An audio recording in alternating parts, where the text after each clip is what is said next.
राजधानी दिल्ली में एमसीडी चुनाव का पूरी तरीके से जोर शोर से चुनाव प्रचार हो रहा है।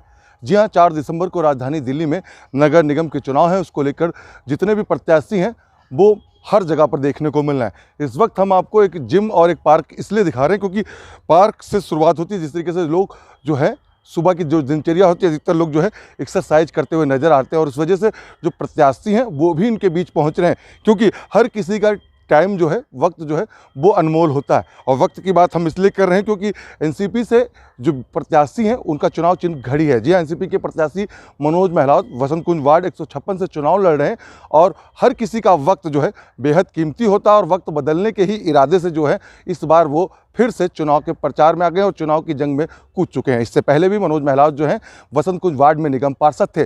5 साल तक उन्होंने लगातार क्षेत्र की जनता के लिए काम किया। कोरोना काल हो, कोरोना जैसी महामारी में उन्होंने लगातार काम किया। उसके बाद भी वो काम करते हुए नजर आए और इसी वजह से आज फिर से वो उन्हीं काम के मुद्दों को लेकर जो है क्षेत्र की जनता के बीच पहुंच रहे हैं। लगातार जो है वो जितने भी वोटर हैं, क्षेत्र के लोग हैं, उनसे मिल रहे हैं और वोटर भी अपना मन बना चुके हैं कि वो इस बार फिर से मनोज महलावत को समर्थन देंगे। और इसी वजह से जो हम तस्वीरें आपको दिखा रहे हैं कि दिल्ली के वसंत कुंज में किस तरीके से चुनाव प्रचार हो रहा है, जो कैंपेनिंग है वो चल रही है। सुबह सुबह मनोज महलावत भी जो है लोगों से मिलने पहुंच रहे हैं, चाहे वो महिलाएं हों या पुरुष हों या युवा वर्ग के लोग हों, चाहे चाय की दुकान, जहाँ पर लोग, क्योंकि गुलाबी सर्दी का आगाज राजधानी दिल्ली में है, लोग सर्दी का आनंद भी ले रहे हैं, चाय की चुस्कियों के साथ ले रहे हैं। जहाँ चुनाव के साथ साथ राजनीतिक जो माहौल है वो पूरी तरीके से एक तरफ गर्म हो चुका है, तो वहीं चाय की चुस्की ली जा रही है सुबह के बाद। तो सुबह के बाद चाय की चुस्की का आनंद लेने के लिए भी जो लोग हैं वो पहुंच रहे हैं और जाहिर सी बात है कि हर किसी का वक्त जो है वो बदलेगा। जिस तरीके से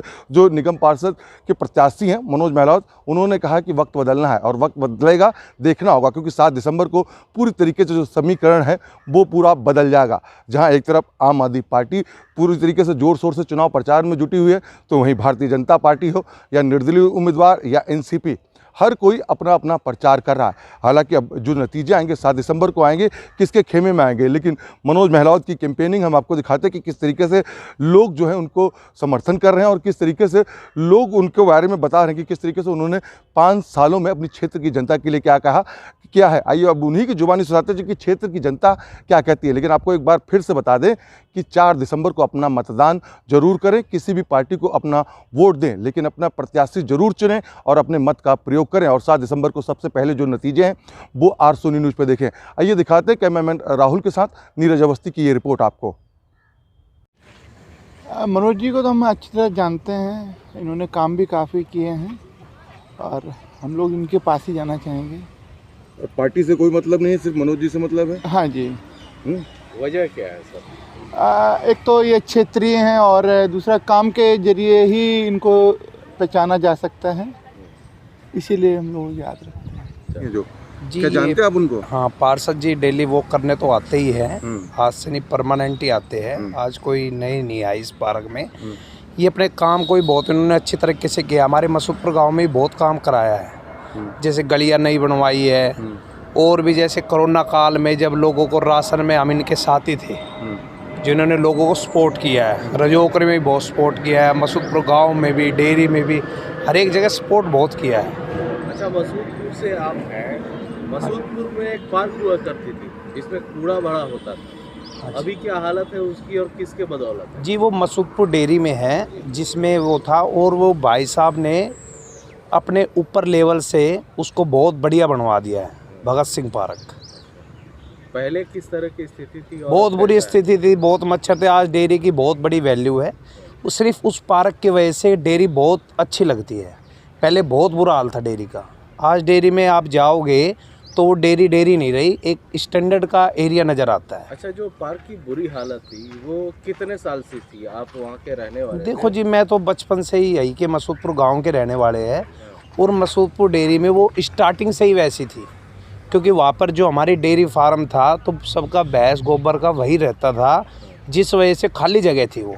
फिर भाई ने उसको पार्क बना दिया, सारा गोबर वोबर साफ़ सफाई करवा के उसमें सपोर्ट देखो सबने किया है। भाई का इतना बढ़िया योगदान था कि उसको पार्क बना दिया जो किसी ने आज तक बनाया नहीं था। अच्छा, उस पार्क में अभी और काम है जो होने वाले हैं, तो क्या आप चाहेंगे कि मनोज जी एक बार फिर से जीत कर आए और उस पार्क का और विकास करें? हाँ जी, ये जीत के आ जाए तो बड़ी अच्छी बात रहेगी, फिर तो विकास ही विकास होगा, इस चीज़ में तो कोई शक है ही नहीं। जी, इनका शुरू से ही सपोर्ट रहा है और सपोर्ट जैसे एक बड़े भाई का होता है, बड़े भाई की तरह सपोर्ट करते हैं। कभी भी मिलना हो, किसी काम के रिगार्डिंग कुछ भी हो, बड़े भाई की तरह सपोर्ट किया है। आप लोग किस तरीके से इस चुनाव में उनके साथ खड़े हैं? जैसे हमेशा हम उनके साथ रहे हैं। नहीं, आप उनकी तारीफ कर रहे हैं। बिल्कुल तारीफ है उन्होंने उनकी, कुछ काम की तारीफ है उनकी तारीफ नहीं, उनके काम की तारीफ है। जैसे कि भाई ने बताया, जगह जगह जो चीज़ कभी हमने देखी ही नहीं, हम छोटे से बड़े हो गए, आज वो चीज़ें देखने को मिल रही है। किस वजह से? सिर्फ हमारे बड़े भाई की वजह से। अच्छा, एक ये भी होता है, चुनाव से पहले तो नेता आते हैं, लेकिन चुनाव जीतने के बाद कोई नहीं मिलता। वो नेता अलग ही दिख जाते हैं, वो आपको अलग ही दिख जाएंगे। क्या मनोज जी चुनाव जब जीते थे तो मिलते थे आप लोगों से? बिल्कुल, आज तक मिल रहे हैं, देखिए ना आप। ओके। देखिए, हमारा चुनाव वार्ड का, निगम वार्ड का चुनाव अभी 4 तारीख को उसकी वोटिंग है। उसी के तहत, चुनाव प्रचार के तहत हम अपने क्षेत्र के सभी पार्कों में सुबह मॉर्निंग वॉक के साथ साथ अपनी चुनाव कैंपेनिंग भी कर रहे हैं और बता रहे हैं सभी को कि इस बार हमारा चुनाव चिन्ह घड़ी है। एनसीपी पार्टी से हम चुनाव लड़ रहे हैं और आने वाली 4 तारीख को आप काम को वोट दें। और हम 156 वार्ड से घड़ी के निशान पर बटन दबा के हमें विजयी बने। काम आपने देखा है और आपने जनसेवा भी देखी है कोरोना की, तो अपने काम के दम पर हम अपने क्षेत्रवासियों से पुनः मिल रहे हैं। लोगों का किस तरह का रिस्पांस था जब आप लोगों से मिल रहे थे? लोगों का रिस्पांस था कि आपने काम किया, आपको पार्टी ने क्यों नहीं वो किया, ऐसा काम को क्यों नहीं देखते पार्टी ले। तो हमने बताया उनको, जी हमारे हाथ की चीज़ें नहीं है, ये जो ऊपर का शीर्ष नेतृत्व तय करता है वो है, लेकिन हम अपने काम के दम पे, क्योंकि ये निगम आप देखते हैं, निगम के जो काम है उसमें हमने काम किया है।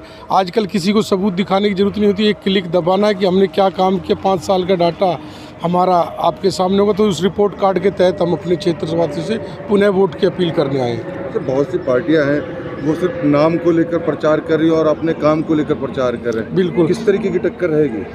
देखिए, अगर क्षेत्र की जनता काम को वोट देती तो निश्चित ही मैं भारी बहुमत से विजयी रहूँगा, इसमें कोई दो राय नहीं है। और अगर नाम पे ही जाना है तो फिर तो क्या कर सकते, फिर तो इसका देश का कोई उद्धार ही नहीं हो सकता। तो हमने नारा भी वही दिया कि काम बड़ा या नाम बड़ा। तो मेरे पास किसी बड़ी पार्टी का कोई नाम या सिंबल तो है नहीं, मेरे पास तो काम है दिखाने के लिए। काम चाहे कोरोना का हो या विकास कार्य हो, वो मेरा जिसको देखना हो, जहाँ खुली डिबेट करनी हो, चाहे चैलेंज के साथ, अगर दिल्ली में किसी पार्षद ने किया हो तो मैं उसके साथ खुली डिबेट में जहाँ पर भी कहें, चाहे वो इंडिया गेट के पार्क में बुला लें या कनॉट प्लेस के पार्क में बुलाएं, मैं अपना डाटा लेके आता हूँ काम का, वो अपना लेके आएँ और काम जनता पर फैसला छोड़ दें।